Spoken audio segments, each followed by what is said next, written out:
Hey, welcome back to the Money Focus Podcast. I'm your host, Moses the Mentor. And on today's episode, I have the privilege of bringing you guys Tim Leak, who's not just a seasoned real estate agent in the DMV area, but also a guiding light for so many in the Section 8 rental property investing sector. He brings a wealth of knowledge and also just a unique perspective to our discussion today. He's truly like a go-to person for Section 8 investing, and this is just going to be a great episode to dive into. So get ready for an insightful conversation between he and I, and we explore Tim's journey into real estate investing. So let's get started.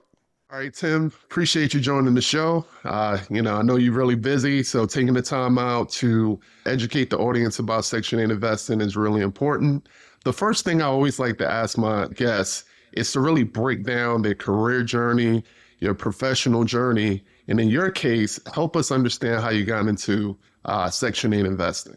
Well, I guess it would start with real estate. When I first got into real estate, it was maybe about 10 years ago. Growing up, you always hear like real estate or buying a house is such a great investment and it's the thing to do. So when I got involved in real estate, it wasn't more so to be an investor. It was more so just to, buy a house. It's an asset. I bought a house. And at the time, I did what made sense. I didn't want to spread myself too thin with the mortgage payment. So I got a house that I felt comfortable that I can afford. And at that time, what I can afford was just fixer-uppers at the time. Like, I couldn't afford no turnkey properties or else I would have been like struggling to pay the bills. So I got a fixer-upper. I moved in it, FHA loan, 3.5% down, stayed there for some years. And while I was staying there, I was fixing the property up. Just doing what I thought made sense at the time. So I'm fixing the property up. And after about maybe 4 years, the property value had risen so high, I ended up selling it and walking away with a six-figure payday. So that's what kind of really opened my eyes to real estate. Like, if I did this on accident, not even trying to invest or not even trying to make money, like what can I do if I actually get educated? And what can I do if I actually get knowledge in the world of real estate investing? You see what I'm saying? So that really opened my eyes and that made me want to further pursue real estate investing. So that's kind of how I really got started in real estate. Gotcha. And where are you based out of? I'm in the DMV, DC, Maryland, and Virginia. I'm actually in Maryland, but it's all like right there, DC, Maryland, Virginia, this metropolitan area. Yeah, I'm from New York, so like it's kind of like the tri-state area. That type exactly. of concept. Yep. New York, Gotcha, New Jersey. Yeah, it's the same thing. And Connecticut. Yeah, a lot of people forget Connecticut, but yeah, that's the tri-state. Okay. So I thought it would have been Pennsylvania or something. No, it's actually Jersey, Connecticut, New York. Yeah. Okay. It's not. Yeah. So how did you land on Section 8 investing?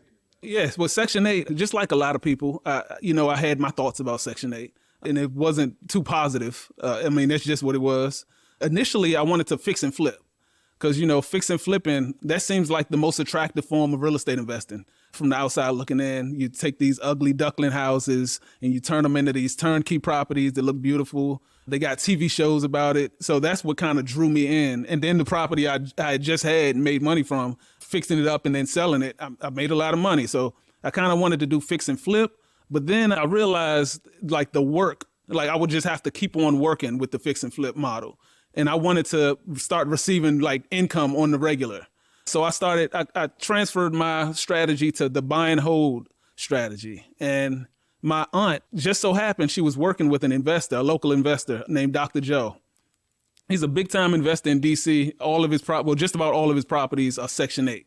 And she connected me with Dr. Joe. And Dr. Joe, he educated me on the idea of Section 8.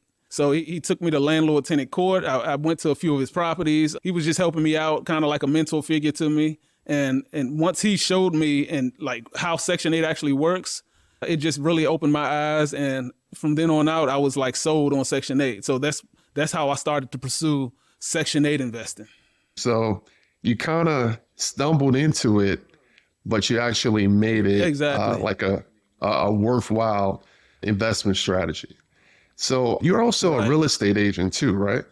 Right. Yep. You are? Okay. Licensed in DC, Maryland, and Virginia. How did that Oh, shape your approach to your Section 8 investing?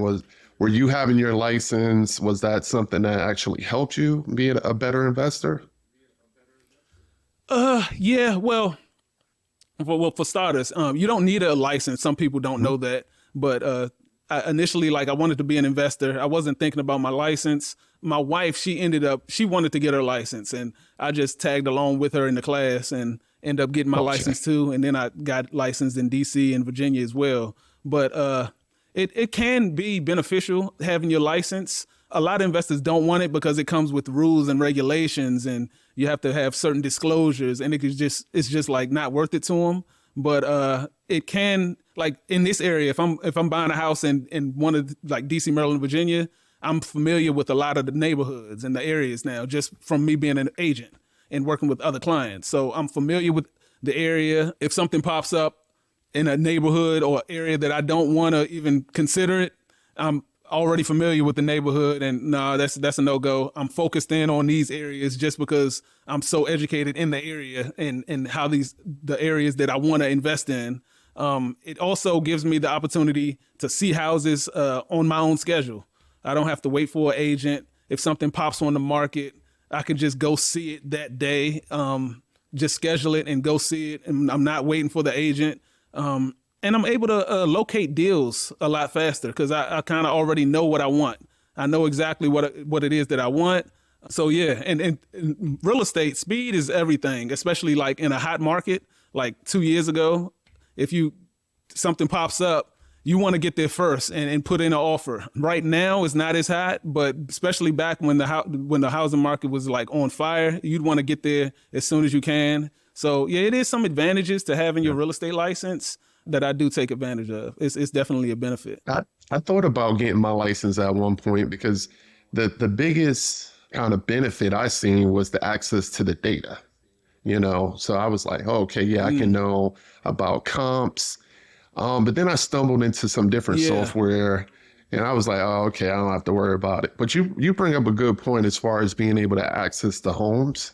You know, I don't need to reach out right. to an agent. I can just go in and see for myself. But Hmm. another thing you said that's really key when you're investing is when you know your market, you know exactly what you want, and you can lock into Mm, neighborhoods and down to the block. I mean, that's right, really key exactly, too. When you can say, because exactly. a lot of times people will be like, hey, they'll give you the city, and I'm thinking to myself, okay, don't give me the Hmm. city, give me the zip code. And then when you can get Right. granular than that, give me the block. That's when you really, really know Mm. your market. So it sounds like you have a firm understanding of that. Working with clients, and you just start to really know the area that you're an agent of. So yeah, that's really helpful.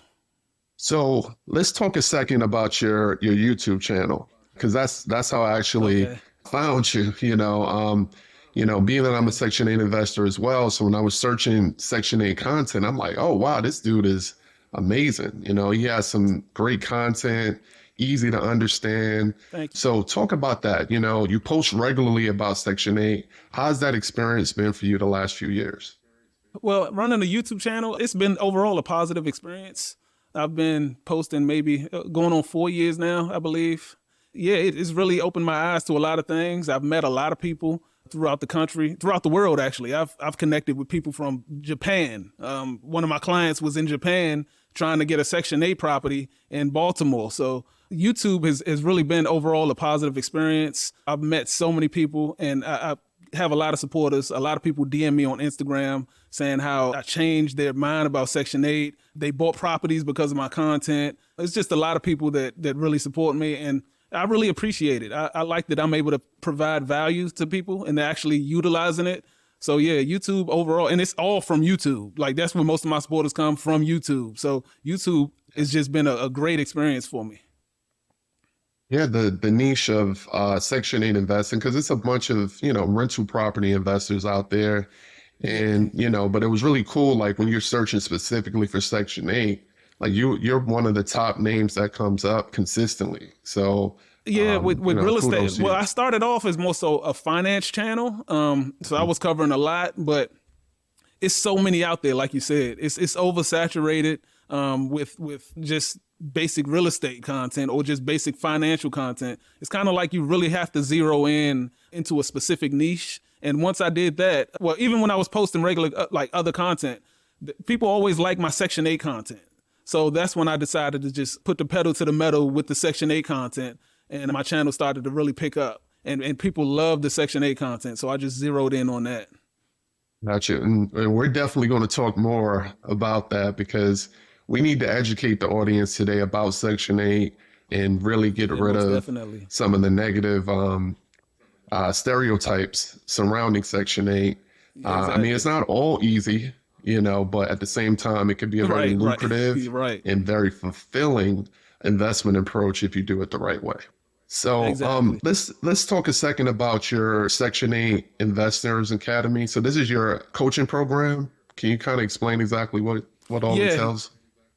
Yeah, well, the Section 8 Investors Academy, this is something I created because, like I said, I was getting a lot of DMs from supporters. People would ask me, do I have a course? Do I offer mentorship? Do I offer coaching? And eventually, like, people, they kind of pushed me into creating something. I went to my wife about it, asked her, like, how would you feel if I started a course? So she was all for it. She really was like the deciding factor. She pushed me to go ahead and do it, dedicate the time to do it. So I went ahead and created the Section 8 Investors Academy, and it's a course inside the academy. And yeah, it's pretty much just covers everything Section 8. And I'm happy about the course. I've been getting a lot of feedback. It's been live now for about 6 months.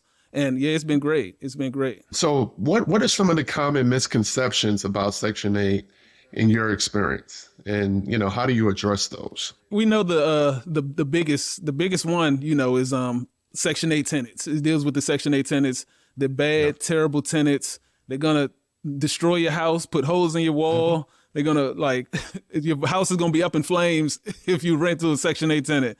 I still get comments like that, but that's probably the biggest misconception. And I try to educate people, let them know that all Section 8 tenants aren't bad. Now, there are some bad ones, but there's some good ones.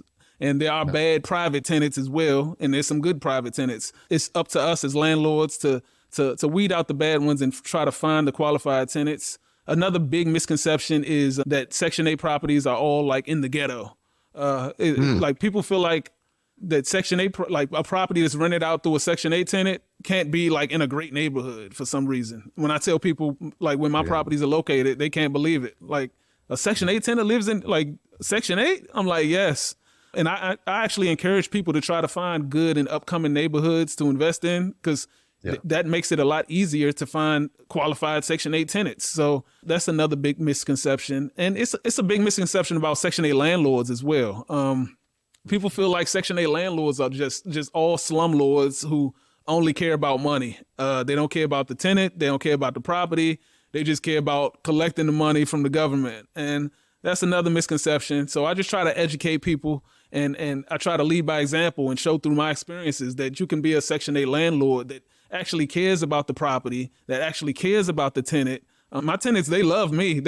They're always asking, like family members from the tenant asking, do you have any other properties yet? What do you have any other property? And this is like a normal thing. Like people always ask me, do I have other properties? Because my Section 8 tenants, they love me. They love that I actually care about them. I just had to had to have some HVAC work done right before this interview. I had to go to my property, but yeah, I treat them as a priority, even over the property in a sense. I treat them with respect. I show them that I actually care. And you treat tenants like that, then usually they'll transfer that energy to the property and they'll want to actually take care of the property. So yeah, it's a lot of big misconceptions. It's a stigma with Section 8, and those are three of the biggest misconceptions that I hear. You hit it on every single point. To be honest with you, I experienced the same thing with my tenants. All of my properties, I invest in Cleveland. I invest in a suburb of Cleveland. And all of my properties are in nice neighborhoods. It's safe neighborhoods, somewhere that you would feel comfortable having a family member live. And my take on people who look down on Section 8 is that they want to throw trash and then expect gold back. You know what I'm saying? If you have a terrible property in a terrible neighborhood, why would you expect a great tenant? You know what I'm saying? Like you need to get a quality tenant. You need to get a quality property in a quality neighborhood, and you need to take care of Inequality, it exactly. so that that like you said, that tenant, because they understand with them having Section 8 that it's going to be such negative vibes from potential landlords. So when they come across someone Exactly. like you and I, they are like, listen, I'm going to do whatever it takes for Tim to keep me in this house. I'm going to do whatever it Exactly. Yeah, takes for Moses to keep me in this house. it's literally So like hitting the lottery. Yeah. yeah. It's so hard. And I don't know if you know this, but Cleveland, in my case, the Cuyahoga County Housing Authority is the largest housing authority in the country. So when I tell you, when I put out that I have a property for rent, I'm getting dozens of qualified people just waiting to say, please take me. Because a lot of people come into the Cleveland market because the houses are so cheap. You see what I'm It's saying? cheap, yeah. They come in, they so cheap, they buy them, and they just want to throw someone in there. It's really not even about the cash flow as much. It's really about taxes. You know, they just want to be slumlords, unfortunately. But what you just touched on is a strategy to where if someone comes and they bring a quality approach to acquiring a property, maintaining a property, I guarantee you, if you do it the right way, you'll get a quality tenant. And on top of that, those Exactly. tenants don't leave. What's the worst part about Right. being a landlord? When you have a vacancy. You know what I'm saying? So, Vacancy and turnover expenses. Yeah. yeah, I did a video on this, and a lot of people think you can't, request a security deposit. Who told you that? You can. A lot of Right. people Right. think you can't do a background check. Who told you that? You can. A lot of people say you can't do a credit check. Who told you that? You can. You can Yeah. It's have a lot all of these misinformation. things. Right. So you get all of that stuff and you get someone who's just low income, a quality person, low income, Right. single mom, has 3, 4 kids in elementary school, and now they're able to go to a nicer school. That tenant is not leaving for Exactly. 10 years plus. Yeah. Why would they leave? They wouldn't Why would leave. they leave? And then the best part is that guaranteed rent. Oh my goodness. So not Yeah. having to Yeah. chase not having to chase someone down. Oh, my paycheck was short. Oh, give me until next week. Those things go out the window. Now, there are some challenges, and we'll get into that. I want to make sure I hear your perspective, but the pros far outweigh the cons, in my opinion. Far outweigh. Yeah, it's not even close. It's not. It's It's not not even close. close. Yeah. Yeah. So let's dig into that, man. So what are some of the challenges that you experience with renting out for Section 8?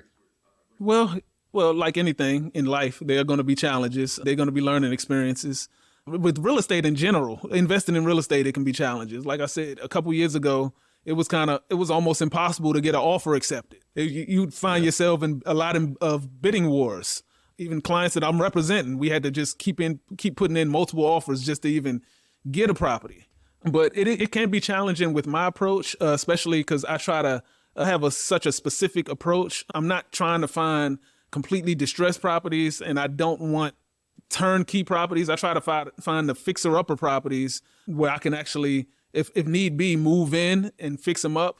And I want those properties to still be priced below market value enough to where I could add equity to these properties. So with my approach, you have to be patient. So that can be a challenge as well. Just being patient to act on the right property that kind of fits, my formula that I got going on. So that can be challenging at times, because sometimes, like last year, I found myself wanting to get into a bidding war with, because I really wanted this property. So I try not to fall in love with the property, but more so, just act on the deal if the deal makes sense. So I had to kind of back away from that, because it came to a point it wouldn't have made any sense if I just went any higher. And especially if you're competing with someone trying to buy their primary residence, it's like they're gonna be able to outbid you, because they're not looking to make money. So it's not an investment to them. So yeah, that can be a challenge. And then as far as with Section 8, it can be a challenge dealing with the housing authority. There It can we be go. like There different we go. housing authorities. No housing authority is pretty much the same, so that can be a challenge. You're pretty much on their time. You can find a tenant, and then not get an inspection date until a month or 2 months later, depending on how backed up they are. So, like I said, Yeah. you're on their time. And even when the tenant moves in, I mean, usually tenants move in and pay before they move in. But with Section 8, they move in and then you got to get your money on the back end. So that it might be a month or two before you finally get your first paycheck. Now, even though they're going to cover the entire time, but you're going to have to wait a month or so. And if you're an investor and you don't have your reserves, proper reserves, then it might put you in a bind. So that's something that can happen. Yeah. So those are some of the challenges, and it's also a challenge with the payment standards. That's something I get a question a lot about too. The payments. How much will I get paid? Because you'll see plastered on the website what you can get paid, but different housing authorities operate differently. Like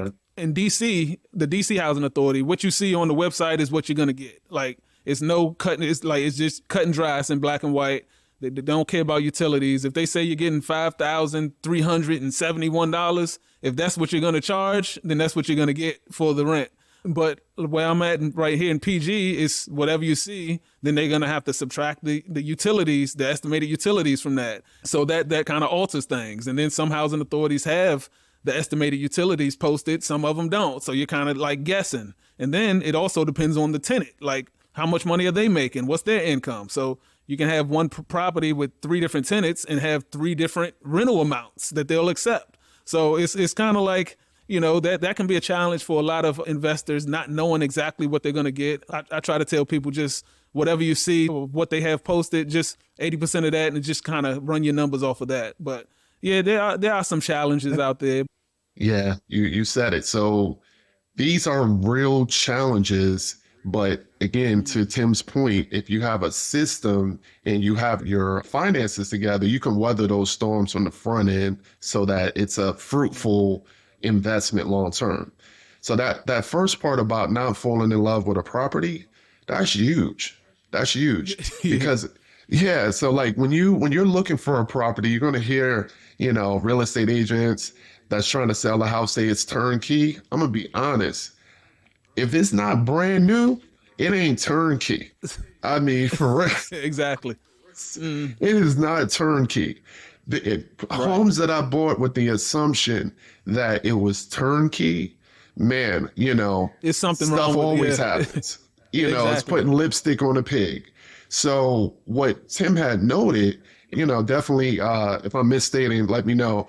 But he doesn't want like a true, like down to the studs fixer upper, but you also don't want the best house on the block. You want one that, some cosmetic updates, maybe, right. Yeah, mostly cosmetic. Like me, I'm not afraid to do some plumbing. I got a good guy that might do some plumbing, some light electrical work. But you want something that someone will probably be turned off by because it don't look nice. Right. But it got the bones and it's in the right neighborhood that you want.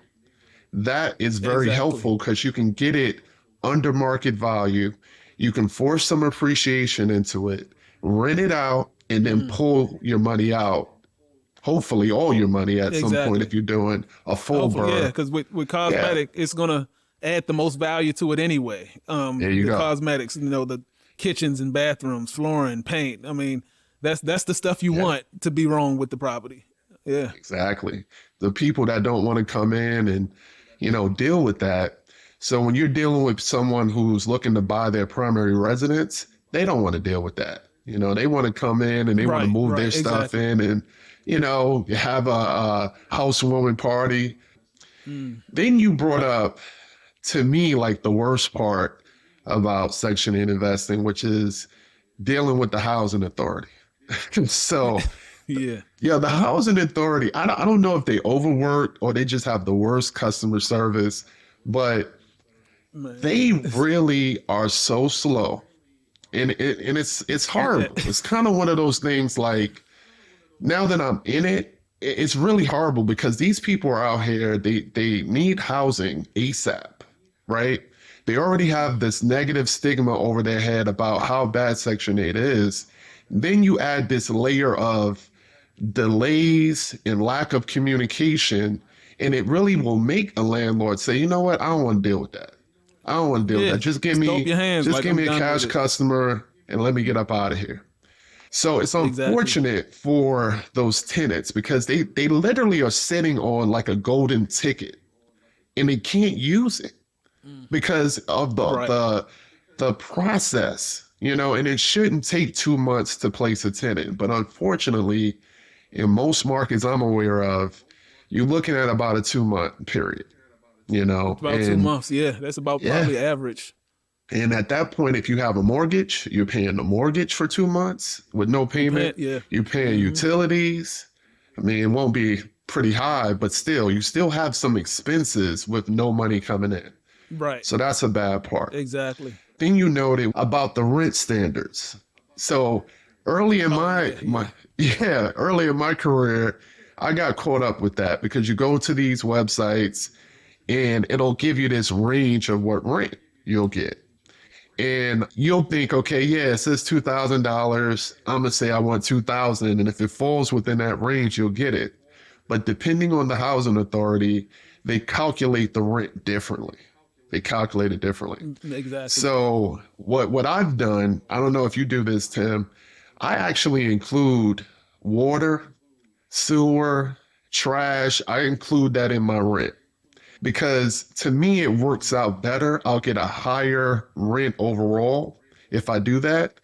Whereas if I say, hey, if I just want my rent, you pay all utilities, it seemed like the housing authority deducts a whole lot more of what I would Yeah. pay, to be honest. So what's Yeah. your Yeah. They opinion on do. that? They do.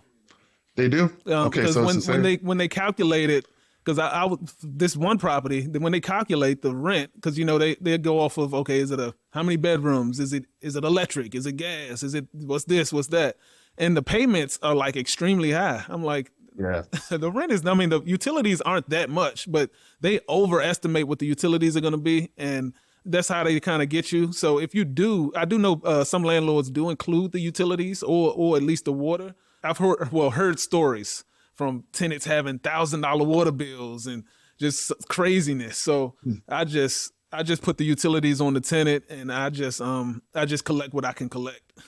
When I had a tenant in one of my homes that was responsible for the water, right? Hmm. When the tenant moved out, and this was a cash tenant. So this is before I was 100% Section 8. Okay. So the tenant was responsible for the water in the sewer.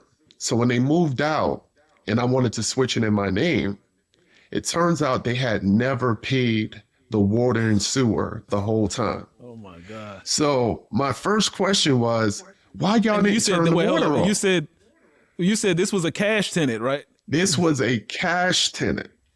Okay. See. And my question to the water company is, hey, why didn't you guys pick, just turn the water off then? Like, and their response was like, hey, we do not disconnect water services. It's ultimately the responsibility of the homeowner. So Mm. that's why in my market, it was like, oh, whoa, if this is going to be the case, I might as well put it in my name on the front end and charge extra with the housing authority to make sure I get that month over month with my Section 8 payment. Yeah, The other yeah. thing you I noted, understand that. yeah, the other thing you noted is like, what if you have $1,000 water bill?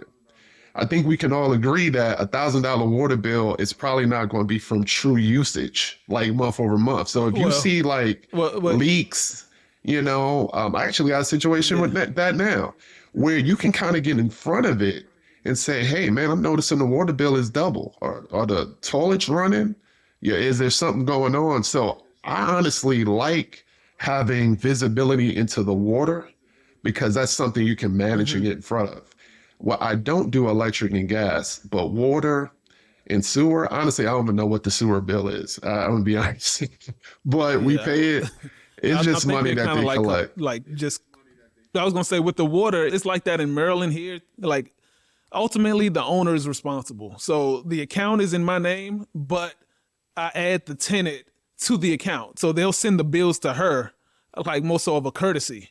So the bill is in her name, but the account is in my name. So if she doesn't pay, well, they send both of us a copy of the bill. So I'm able to see what the bill is, and I'm able to see if it's getting paid or not. So after like 3 months, because the bills come quarterly, if they don't pay it, they'll send me a reminder, and I can get on the tenant like, hey, the water bill is due. WSSC just contacted me. You need to, get on top of this. So that's how it is in Maryland. But in Texas, with my property in Texas, I really do enjoy investing in Texas.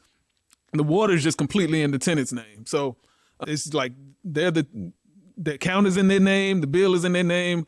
It's on them pretty much. It's not my responsibility. All the utilities is their responsibility. So that's definitely a benefit. But yeah, here in Maryland, it's ultimately up to the owner. So you invest in Texas, and you sound like you said you like that experience. Yeah. To some people who feel like, some people might not know that there's some tenant-friendly states and there's some landlord-friendly states. And, this is not a political show, right? But really, like, if you kind of just look at red states as your guide the red versus blue states, you pretty much are going to be in good shape. So I would invest more in red, maybe purple. But when you start going into blue states, man, you talk about New York, New Jersey, California, yeah. They uninvestable, man. Like you can't, especially it's a smaller investor. I mean, if you're doing like major commercial, yes. But for multifamily, single family operations, 6, 7 figure operations, I would say I would avoid those. But what would you say? Yeah, well, it can be done. I do know some investors out in California and New York. It can be done, but it is a lot. You can get taken advantage of a lot easier. It's like the landlord-tenant laws there. They're very favorable to the tenant. And like there was just one case, the lady was living in a house for like a year without paying. And I think it was like an Airbnb. So yeah, you can easily be taken advantage of. You really have to protect yourself. You got to protect yourself. You got to like make sure all of your I's are dotted, T's are crossed, and don't be a mark for professional tenants and try not to get taken advantage of. So yeah, but especially in those states, you got to. Yeah, that's crazy. These people out here that really know the law and they come in, they'll say, oh yeah, I'll have your first month, last month security deposit, and they have no intention on paying you ever again. Yeah, that's all the money. That's all they're going to pay you. They give you the first and last months and don't pay no more. Yeah. Do you manage your properties? Well, obviously the one in Texas. Talk about your property management strategy. With the property in Texas, I said I was going to give myself a year of managing that to see how it goes. You can always hire a property manager if you need to. And so far it's been so good. I do give advice on certain steps you need to take if you want to manage your own out-of-state property. Of course, if it's easier to manage an in-state property or a property that's, within 30 to 45 minutes from you. I was a different case more so because I'm self-employed. I'm able to travel a lot and I frequent Texas a lot anyway. Me and my wife, we go to Houston a lot. And I'm able to hop on a plane if need be. So, and I get home warranties on all of my properties. So it was a little different with me just being able to just jump up and go if I need to. I don't have to go to a 9 to 5. I wouldn't suggest it if you have too much responsibility where you are. Because it can get stressful at times if you don't have a system set up. And especially if you gotta if you gotta go to work or something and you're dealing with a tenant who's having an issue and you gotta try to find a way to fix it, that can be stressful. But I do encourage people, if you want to try it, I mean, you can always get a property manager if it's not working out for you. Property managers and property management companies, I feel like in the coming years, they're gonna become less popular because companies like Turbo Tenant, they're making it easier to self-manage properties. They just partnered with Lula Management, I think. It's a company that handles all of your maintenance requests, your repairs. So you're able to manage on your phone, just no matter where you are. I think they're live in 7 or 9 states right now, but they're growing. But yeah, I believe it's going to be a lot more companies helping people self-manage properties. That's how right now I'm managing it myself. I've saved a ton of money than if I would have had a property manager taking it, because that would have been like $200 every single month. And right now, maybe 8 or 9 months in, I haven't spent nowhere near that amount. and I've had a few hiccups, but I mean, they were all manageable. So, but it's not going to be like that for everybody though. So that's another thing too. Everyone's situation will be different. I've done a lot of due diligence on the front end to try to make sure I protected myself, but you can always get a property manager if you feel like it's too much or overwhelming for you. Yeah. I I've never used a property manager. So I live in Atlanta. My properties are in the Cleveland area. Part of the reason, is because of the cost. I'm just gonna be honest with you. Giving someone 10% plus of my Right. Yeah, because it's going to be gross more than that. rent, Yeah. woo, it's just a lot. So what I ended up doing, I found this company called Hemlane, Okay. Hemlane, Hemlane. And the reason why I decided to Okay. go with them as my software is because they're all across the country. So they're in all 50 states. So as I grow my Okay. portfolio, and if I want to go out of Cleveland, if I want to go to Texas, Missouri, whatever, I can use this one platform. They have different tiers. So they have it where you just use the software. That's the lowest tier. Then you have like repair coordination. That's the second tier. Then you go up to like the full tier where they actually not only coordinate the repairs, but they actually have a network of service pros that will actually go to the property for you. So when I first started, I used like the top tier.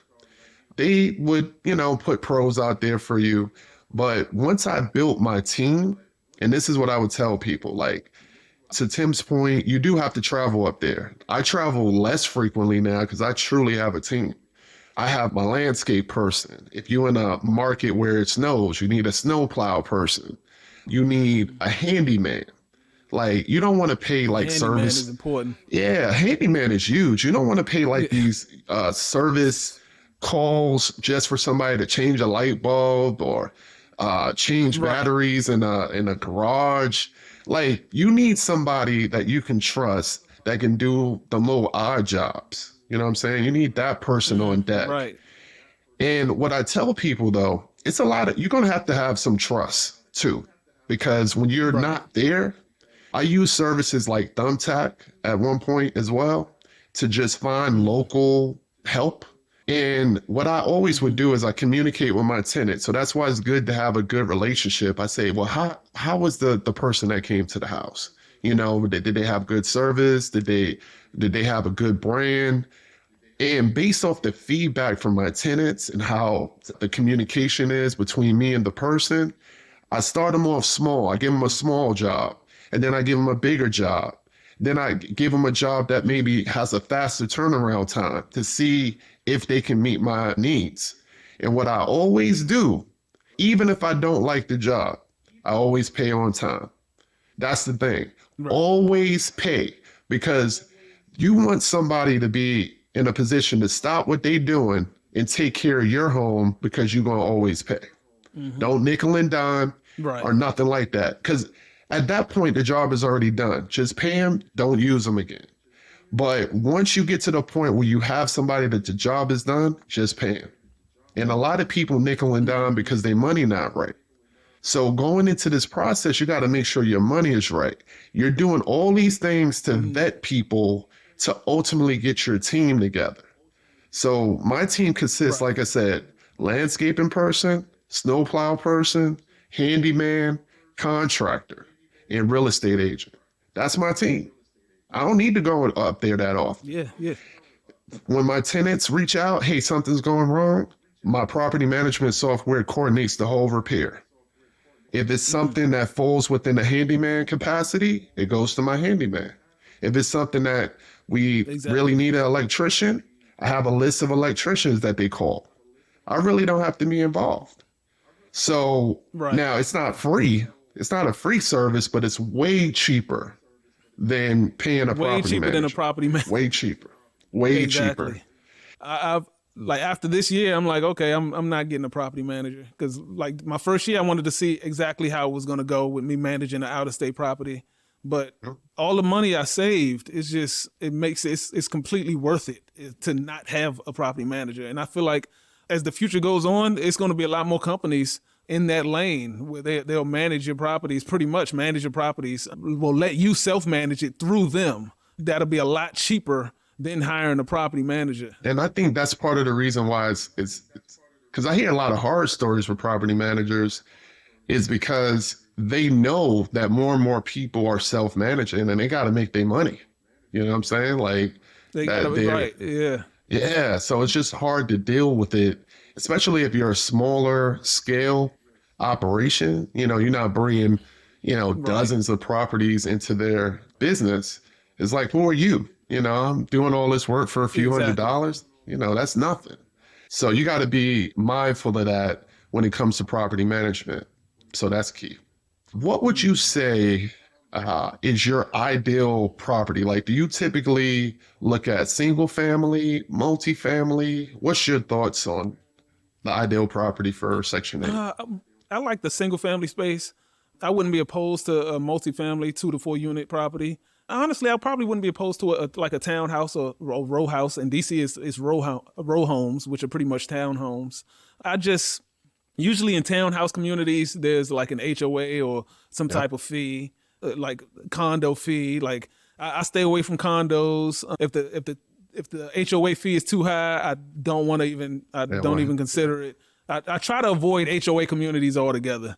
So usually it's just single family homes that are not in HOAs. I try to stay away from flood zones. I do have a house that's in a flood zone, and by the time I realized it, it was like too it late. was almost like you close in a week, so you got to get flood insurance. So I do have one with flood zone. Actually, I just had to. They just took a big check out of my escrow account for the flood insurance for this coming Wow. year. But yeah, I try to stay away from flood zones and HOAs, and I do love the single family homes. It's funny you say that. When I started my investment journey, multifamily was like top of mind. I was just like, man, multifamily, you buy one property, you got this many units in it. And the moment I heard a noise complaint, it changed everything for me. I was like, oh no, no, no, no, Right. no, no, no. Like this is not my ideal situation because yes, it sounds nice, right? You got all these units in one Hmm. property, but you got to remember it's different families, different cars coming in and out. Right.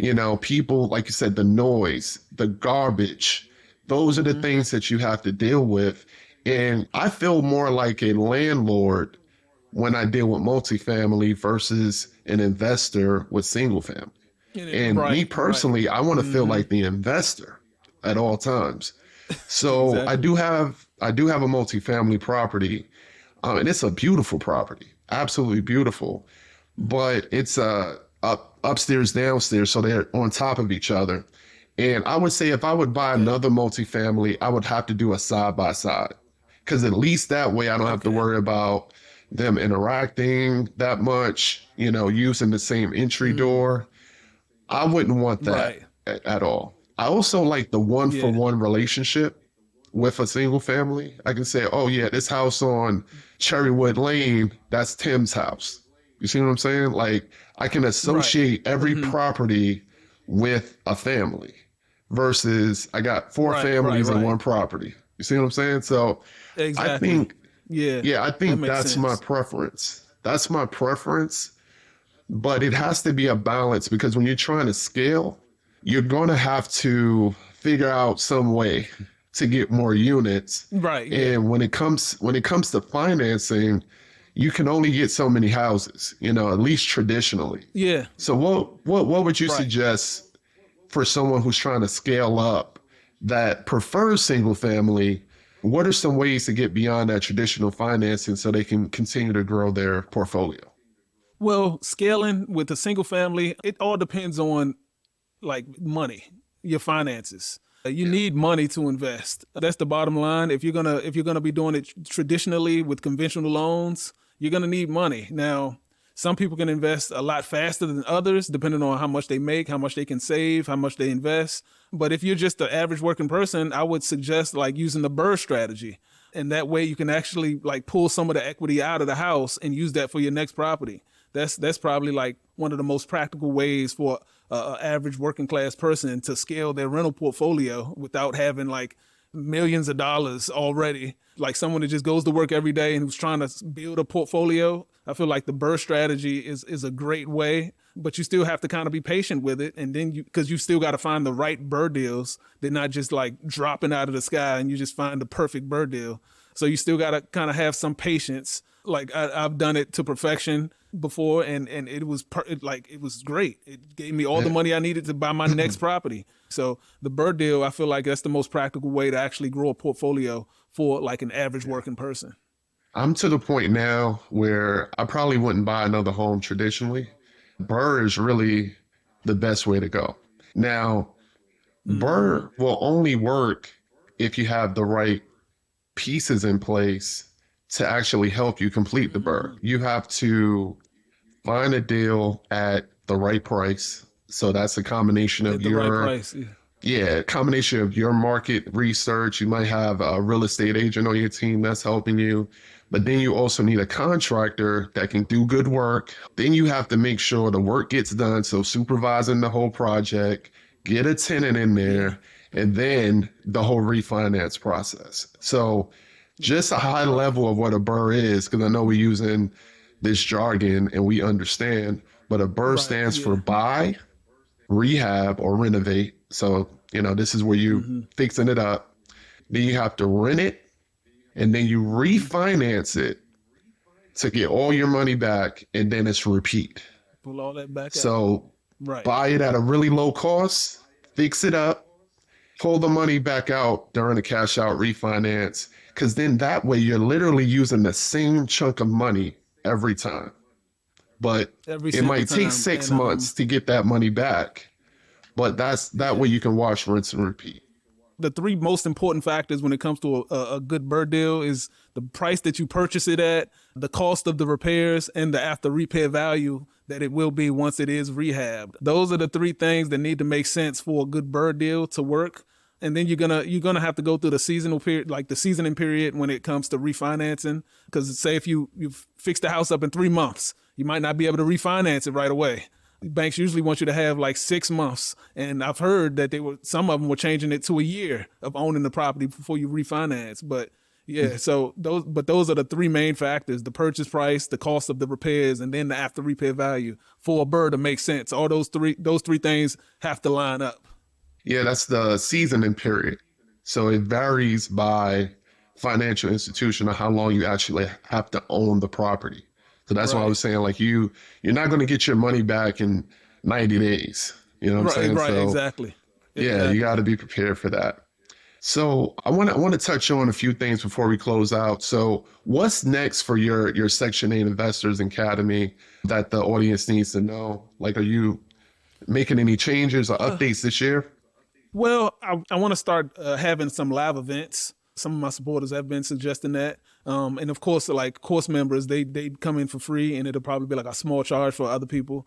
But that's something I do want to do. I've been kind of thinking about that. I want to start doing more lives on social media, just going live more, having live Q&As and interacting more. That's something I'm trying to push myself towards and push myself out of my comfort zone. So that I want to start doing that, doing more interviews like this interview. I've been thinking about things and my wheels been turning, and I've been going back and forth with some things. But yeah, those of what I've been coming up with. And like I said, my supporters, they're great. I get DMs all day, people telling me how much they value my content. So they really keep me going, giving me ideas. I've literally, like some of my course members, I've had meetings with them just off of not even real estate, just talking in general. So I've really met some great people, and yeah, they kind of help me with how I should market and what I should do next. Well, what final thoughts or advice you can share with the audience? Because I mean, you dropped so much great information, so I really appreciate it. So the floor is yours. Oh, again, thank you for having me. I really do appreciate it. Final thoughts. I would say with Section 8, like we said, it's a huge stigma with it. It's a lot of misconceptions. Just do your own research. I had to do it. Like I was coming from a place of ignorance at one point, and it's understandable because that's all you hear about Section 8. But yeah, get educated and get some actual knowledge from guys like Moses the Mentor. You could go to my YouTube channel and get knowledge on Section 8. And I will say this also, it comes to a point in time where you can watch every single YouTube video you want. You can join my course and watch the video 100 times. Eventually, it does come to a point where you have to take some action too. There you go. Eventually you have to, take a step out on faith and actually move towards actually investing. I try to encourage people to take action, like get educated, but also take action. Don't just keep getting educated, and then don't never use the knowledge that you've accumulated over all this time. It might be out of your comfort zone, and it might give you some anxiety because, real estate is like, it's already expensive. It's not like stocks where you could just throw $1,000 at and then, see what happens. Real estate is some big chunks of money. So it's understandable to have anxiety. It's understandable to be kind of fearful of it. But, eventually you do want to take the next step in your investing journey. So that's what I try to encourage people to do, try to educate people and push them towards taking that next step. And like I said, my course, my Section 8 course, it's like a pretty well-rounded course from finding deals, funding deals, analyzing deals, building a team like Moses spoke about, screening and qualifying tenants, red flags to look out for, how to mitigate your risk and avoid common and costly mistakes. So I'm trying to cover it all. And it also comes with coaching sessions. That's something that my course members love because I'm actually on the phone with them analyzing deals and helping them with stuff. So yeah, I would say just get educated and also like be prepared to take the next step when it comes to your investing journey.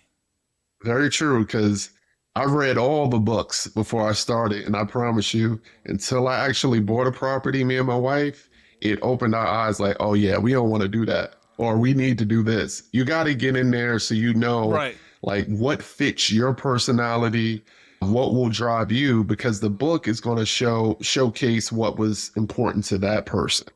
You got to feel it and experience it Exactly. yourself. That's pretty much where it's Yeah, at. experience is the best teacher. At the end of the day, you'll learn way more from experience than you'll learn from a course or a book. So experience is the best teacher. So How can we reach you? So shout out your website, your YouTube channel, and your social media. YouTube is Tim Leak. You can just type in Tim Tim, then Leak Leak. I should pop right up. Same thing for Instagram, Tim Leak _. And I also have an Instagram more so related. Like that's Tim Leak _ is my personal Instagram. Then I have a real estate Instagram. It's the real estate couple _. And that's me and my wife because she's an agent as well. So we're giving all types of knowledge and information on that channel. It's in all of my descriptions on my YouTube channel. You'll be able to find it. I'll definitely add the contact information to the show notes. I just want to thank you again.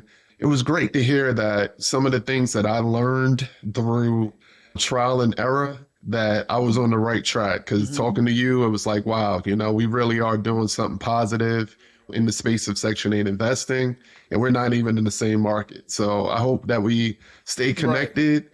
And I hope that people really listen in and reach out to myself, reach out to Tim, because the stigma of Section 8, it's just really not, it's not it, so we really got to get in front of it and take advantage of this opportunity to earn quality income and also at the same time help people who need quality housing.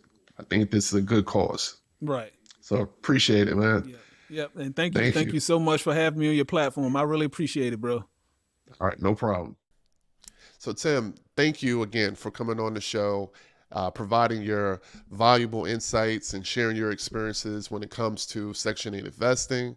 You and I both share the passion for this investment strategy, and I hope the audience picked up on a lot of information, valuable information that we both provided on this episode. So good luck to you and everything that you do, and we'll definitely keep in touch. I promise you that. And for my audience, before you go, make sure to visit mosesthementor.com and also head over to YouTube and subscribe to Moses the Mentor so you can stay tuned to more episodes of the Money Focus podcast and as well as all of my rental property investing videos.